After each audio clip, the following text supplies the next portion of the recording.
श्री गुरुवे नमः। अष्टावक्र गीता पहले प्रकरण पर विचार चल रहा है। आज क्रम में लेंगे सूत्र नंबर 11। मुक्ति का अभिमानी मुक्त है और बद्ध का अभिमानी बद्ध है।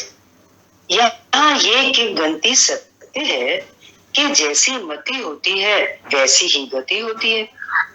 इस सूत्र में अष्टावक्र कहते हैं, व्याख्या देखते हैं।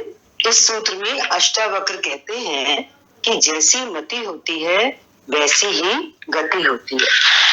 ये अध्यात्म का एक सूत्र है। एक सूत्र और है कि अंत मति सो गति। अंत यानी मृत्यु के समय जैसी मति होती है वैसी गति होती है। इस मत की पुष्टि के लिए कई कथाएं हैं। कृष्ण ने गीता में कहा है कि अनासक्त पुरुष कर्म करता हुआ परम पद को प्राप्त होता है। जनक आदि ज्ञानी जन भी आसक्ति रहित कर्म द्वारा ही परम सिद्धि को प्राप्त हुए हैं। गीता में यह भी कहा है, योगः कर्मसु कौशलम, योग ही कर्म में कुशलता है। जो योग में स्थित होकर अर्थात स्थित प्रज्ञ होकर कर्म करता है वह भी मुक्ति का अधिकारी है। अध्यात्म में ऐसे अनेकों उदाहरण हैं जिनसे यह सिद्ध होता है कि कर्म बंधन नहीं है, बल्कि उसके प्रति जो आसक्ति है, जो राग है, वही बंधन है। पर बंधन के भय से कर्म छोड़ देना भी पाप है और आसक्ति त्याग कर कर्म करना भी मुक्ति का साधन है। अतः तात्पर्य क्या निकला? पाप पुण्य कर्म में नहीं, आसक्ति में है। निष्काम कर्म बंधन नहीं बनता। इस कर्म के संबंध में बड़ी भ्रांत धारणाएं फैली हुई हैं कि कर्म बंधन का कारण है, किंतु वे कर्म बंधन बनते हैं जो आसक्ति, राग, द्वेष, ईर्ष्या, बदला लेने की भावना आदि से किए जाते हैं। कर्म का कारण शरीर नहीं है, मन है। देखो, पहले विचार आते हैं मन में, तब कर्म होता है। मृत्यु के बाद शरीर तो छूट जाता है, किंतु मृत्यु के बाद शरीर तो छूट जाता है किंतु मन साथ जाता है। मन के साथ विचार, वासनाएं, आकांक्षाएं, इच्छाएं, अपेक्षा आदि लगी होती है। उपनिषद कहते हैं मन ही बंधन और मन ही मुक्ति का कारण है, क्योंकि मन में जैसी भावना होती है वैसी ही मनुष्य की गति होती है। यादृशी भावना यस्य सिद्धिर भवति तादृशी, जिसकी जैसी भावना होती है उसको वैसी ही सिद्धि मिलती है। पाप पुण्य का फल न कर्म में होता है न उसके फल में, वो तो कर्ता की भावना में होता है। तो भावना ज्यादा महत्वपूर्ण है कि किसी भी कर्म के पीछे हमारी भावना क्या है। इसी तथ्य को अष्टावक्र कहते हैं। अब देखो, भावना की बात चल रही है तो अष्टावक्र जी मुक्ति के बारे में क्या कहते हैं? वो कहते हैं कि मैं मुक्त हूं, ऐसा जो मानता है, ऐसी जो भावना करता है वो मुक्त है, तथा जो अपने को बद्ध मानता है वो बद्ध है। केवल दृढ़ निश्चय के साथ मानना ही पर्याप्त है। मानना तो पर्याप्त है, लेकिन इस मानने में क्या जरूरी है? दृढ़ निश्चय। निश्चय भी कैसा? दृढ़ निश्चय। मुक्ति ही किसी कृत्य का, किसी क्रिया का परिणाम नहीं है, ज्ञान का फल है। आत्मज्ञानी भी यदि अपने को बद्ध मानता है तो वो भी मुक्त नहीं है, क्योंकि वासनाग्रस्त है। आत्मज्ञानी भी यदि अपने को बद्ध मानता है, उसको आत्मज्ञान हो चुका है, लेकिन अंदर में भावना क्या है, उसकी मान क्या रहा है कि मैं बद्ध हूं, तो वो भी मुक्त नहीं है। वासनाएं उसे फिर खींच लेंगी। क्यों खींच लेंगी? क्योंकि उसने अपने को बद्ध माना है। तो बद्ध इंसान किस चीज से होता है? बंधन किस चीज का होता है? इच्छाओं, कामनाओं, वासनाओं का होता है। तो इसलिए यदि ऐसी भावना होगी तो वासनाएं उसे खींच लेंगी। आत्मज्ञान के बाद भी देखो कितनी अच्छी बात बता रहे हैं, बहुत इंपॉर्टेंट लाइन है ये हमारी सुजागी के लिए। कि जीवन में आत्मज्ञान भी हो जाए ना, तो उसके बाद भी एक चीज करनी बहुत जरूरी है साधक के लिए, मुमुक्षु के लिए, उसे मुक्ति की भावना करना बहुत आवश्यक है। ये सभी कर्म बंधन, कर्मों से जो बंधन होते हैं, अज्ञानी के लिए है।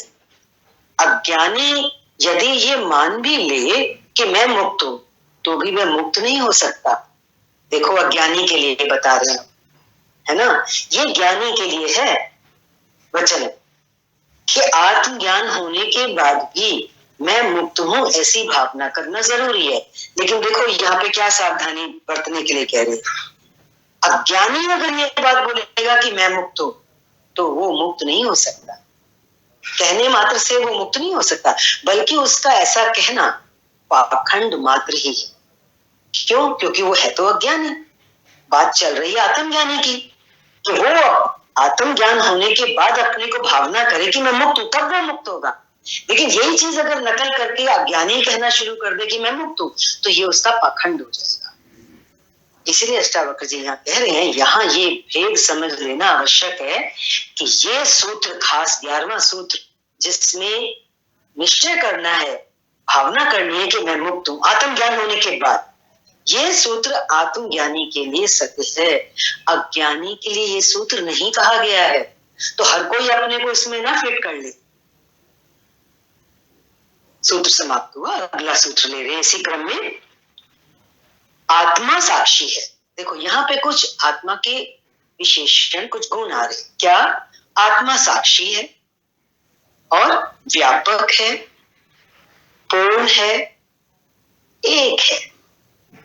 आत्मा मुक्त है, आत्मा चैतन्य स्वरूप है, क्रिया रहित है, असंग है, कहते ना असंगोहम असंगोहम, निष्प्रिया है आत्मा। निष्प्रिया मीन्स इसमें कोई इच्छा नहीं है, और शांत है। आत्मा का स्वरूप क्या है? आत्मा शांत स्वरूप है। पर देखो ये भ्रम से संसारी जैसा, संसारी क्या होता है? बंधन में बंधा होता है। यही आत्मा भ्रम के कारण जो संसार को, शरीर को, संसार को, अपने वालों को सच मान लेता है और बंधन में फंस जाता है, तो उसके कारण ये संसार, यही आत्मा संसारी जैसा भासता है। इस सूत्र में अष्टावक्र जी जनक से कहते हैं कि तुम आत्मा ही हो, आत्मा तुम्हें प्राप्त नहीं करनी है। देखो प्राप्त तो वो चीज की जाए जो अप्राप्त हो, लेकिन आत्मा तो तुम्हें प्राप्त है पहले से ही।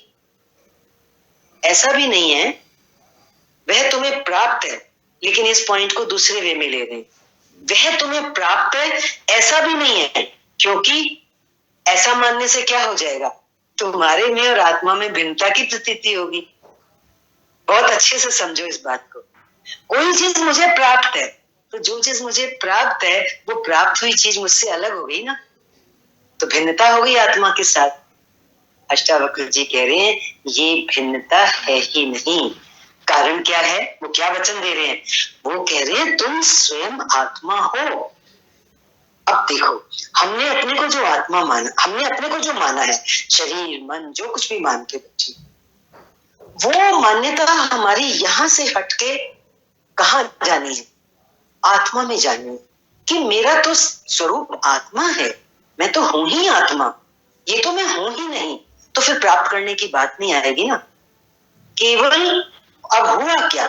हमने इसको जो दिख रहा है, इंद्रिय गोचर जो हमारा स्वरूप है, शरीर मन इत्यादि, तो इसके कारण, ये अज्ञान है हमारा, इसके कारण हम अपने उस स्वयं आत्मा जो हमारा स्वरूप है उसे हम भूल गए हैं। अब करना क्या है? उसको ज्ञान के द्वारा, बोध के द्वारा, जागृति के द्वारा जाग कर देखना मात्र है। देखना मात्र क्यों है? क्योंकि वो तो हम ऑलरेडी हैं, बस पुनः स्मृति में लाना मात्र है।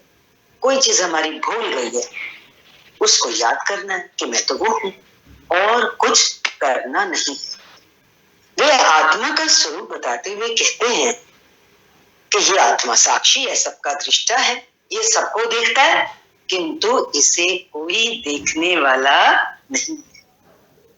बहुत ही ब्यूटीफुल पॉइंट है। ये सबको देखता है किंतु इसे देखने वाला कोई नहीं है। तो फिर ये क्या हुआ? ये तुम्हारा होना है, ये तुम हो। This is your being. जब तुम ये स्वयं हो तो स्वयं को भी तुम ही जान रहे हो और बाकी भी सब कुछ जो तुम्हारे तरफ चारों तरफ है उसको भी तुम देखने वाले हो, जानने वाले हो। ये आत्मा व्यापक है। इसके सारे जो ऊपर विशेषण आए थे, गुण आए थे आत्मा के, वो सारे चल रहे हैं। ये आत्मा व्यापक है, कण कण और क्षण क्षण में है, इसको बांधा नहीं जा सकता। जैसे जितनी शरीरगत आत्माएं हैं तो उस शरीर से वो आत्मा बंधती थोड़ी है, वो तो निर्लिप्त रहती है। इसे सीमित नहीं किया जा सकता, संकीर्ण दायरे में बंद नहीं किया जा सकता और किसी मान्यता या परिभाषा में कैद भी नहीं किया जा सकता, क्योंकि ये आत्मा पूर्ण है। क्योंकि जैसे ब्रह्म भी पूर्ण है, अब ब्रह्म पूर्ण है तो आत्मा जो है अलग अलग प्राणियों में जो विराजमान है वो पूर्ण है। उसको हम कुछ अलग ना समझ ले, छोटा ना समझ ले। कारण क्या है? वो कह रहे हैं, ये भी बहुत ध्यान देने वाला पॉइंट है, पूर्ण में से पूर्ण ही निकलता है, पूर्ण में से पूर्ण ही निकलता है। अतः आत्मा भी ब्रह्म जैसी पूर्ण है। जैसे ब्रह्म पूरी सृष्टि में व्यापक है, पूरे ब्रह्मांड में व्यापक है और वो पूर्ण है, क्योंकि कोई जगह ऐसी खाली नहीं है जहां ब्रह्म ना हो। जब वो ब्रह्म है और वही इस शरीर गत जो चेतना है वो भी वही है, वो आत्मा भी वही है। तो ये आत्मा जो ब्रह्म जैसी है, पूर्ण है, तो ये आत्मा भी पूर्ण है, क्योंकि पूर्ण से तो पूर्ण ही निकलेगा ना। सागर जल से भरा हुआ है, उसमें से हम एक लोटा जल निकालते हैं तो वो भी तो जल ही होगा। सागर के जल में और लोटे के जल में कोई फर्क नहीं हो सकता। इसी प्रकार शरीरगत प्राणियों की जो आत्मा है उसमें कोई कमी नहीं है, अपूर्णता भी नहीं है। अब माता और बच्चे का उदाहरण देकर के समझने की कोशिश करते हैं। माता बच्चे को जन्म देती है तो बच्चा भी पूर्ण ही होता है, किंतु माता की पूर्णता में कोई कमी नहीं आती। 10-10 बच्चे पैदा करके भी माता पूर्ण ही बनी रहती है। ऐसा ही ब्रह्म व आत्मा का है, ऐसा ही ब्रह्म व आत्मा है। इसी प्रकार ज्ञान, प्रेम, दया, करुणा आदि को बांटने से वो कभी कम नहीं होती। ब्रह्म एवं आत्मा ऐसा ही है। ईशावास्य उपनिषद कहता है वो परमेश्वर, वो ब्रह्म पूर्ण है और ये भी पूर्ण है जो हम देख रहे हैं चारों तरफ, क्योंकि पूर्ण से पूर्ण की ही उत्पत्ति होती है और पूर्ण का पूर्णत्व लेकर पूर्ण ही बच रहता है। पूर्ण से पूर्ण को निकाल भी दे तो फिर भी क्या बचेगा? पूर्ण ही बचेगा। तभी बोलते हैं ना, ओम पूर्णमदः पूर्णमिदं पूर्णात् पूर्णमुदच्यते पूर्णस्य पूर्णमादाय पूर्णमेवावशिष्यते। शेष जो बचता है वो पूर्ण ही बचा रहता है। अब देखो, जैसे बीज पूर्ण है इसलिए उससे पूर्ण वृक्ष बनता है। ये जगत उस पूर्ण की ही अभिव्यक्ति होने से पूर्ण ही है। ब्रह्म क्या है? बीज, वो पूर्ण है। अब ये जगत उस ब्रह्म की अभिव्यक्ति है, उसका एक्सप्रेशन है, उसका प्रकटीकरण है। ये जगत भी पूर्ण ही है। इसलिए अष्टावक्र कहते हैं कि ये आत्मा पूर्ण है, एक है। जब ब्रह्म एक है तो आत्मा भी एक ही है, भिन्नता नहीं है। सभी जीवों में भिन्न भिन्न आत्मा नहीं है, अलग अलग आत्माएं नहीं है अलग अलग जीवों में, और आत्माएं अनेक भी नहीं। जिस प्रकार आकाश सर्वत्र व्याप्त है, भीतर और बाहर सभी जगह, खुले आकाश, घड़े के भीतर के आकाश व शरीर के भीतर के आकाश में भिन्नता नहीं है, उसी प्रकार आत्मा में भी भिन्नता नहीं है। तो फिर ये भिन्नता कहां से आ गई? कहां से जन्म हुआ भिन्नता का? भिन्नता अज्ञान और भ्रम से प्रतीत होती है। जैसे है सीपी दूर से सूर्य की रोशनी में दिखती चांदी है। भ्रम हो जाता है ना, और अज्ञान है कि वहां सीपी का अज्ञान है हमको, उसके कारण हमको चांदी दिख जाती है। ऐसे ही अज्ञान और भ्रम के कारण आत्मा में भिन्नता की प्रतीति होती है। जिसे आत्मा का ज्ञान नहीं, भ्रम का ज्ञान नहीं, वे ही भिन्न भिन्न जीवों में स्थित आत्मा को भिन्न भिन्न मान लेते हैं, किंतु आत्मा भिन्न भिन्न है नहीं। और फिर बड़ी बात यह है कि यह आत्मा मुक्त है, आत्मा का कोई बंधन नहीं है। बंधन तो शरीर व मनोगत है। जब शरीर और मन से संबंध छूट जाता है तब ये प्रतीति होती है कि आत्मा मुक्त है। इसके पहले शरीर और मन के कारण ही आत्मा के भी बंधन की भ्रांति होती है। ये भ्रांति ज्ञान या बोध से ही मिटती है। ये हमारे लिए सभी को भ्रांति है ना, अज्ञान में सभी बैठे हैं। अब ये जाएगा कैसे? वो बोल रहे हैं ज्ञान या बोध से। अब वो बता रहे हैं आत्मा के बारे में। ये आत्मा चैतन्य है और ये सृष्टि इसी चैतन्य की अभिव्यक्ति है। कहते हैं ना, शक्ति का विलास है, ऊर्जा का विलास है। ये इसी चैतन्य का फैलाव है, ये सृष्टि जो हम देख रहे हैं। और यही चैतन्य विभिन्न रूपों में दिखाई देता है, विभिन्न रूपों में। लेकिन हमें क्या समझना है, साथ ही साथ ये चैतन्य विभिन्न रूपों में दिखाई भी दे रहा है, लेकिन ये आत्मा स्वयं क्रिया रहित है। इसमें स्वयं में कोई क्रिया नहीं है। ये स्वयं करता नहीं है, ये कुछ नहीं करता आत्मा, क्योंकि क्रिया इसका धर्म नहीं है, ये तो अक्रिय है। लेकिन फिर क्रिया कैसे हो रही है? वो कह रहे हैं इस चैतन्य की, इस आत्मा की उपस्थिति से ही सब हो रहा है। इसे स्वयं कुछ करना नहीं पड़ता है, सब हो रहा है, इसे स्वयं नहीं करना पड़ता। कमरे में पंखा लटका हुआ है ना, पंखा स्वयं नहीं चल सकता, लेकिन चलता है, चलता हुआ दिखता है। किसकी उपस्थिति से, किसके होने से? पावर के होने से। ठीक वही पावर, वही एनर्जी, वही आत्मा के होने से ये पूरी सृष्टि चल रही है, जैसे पंखा चलता है।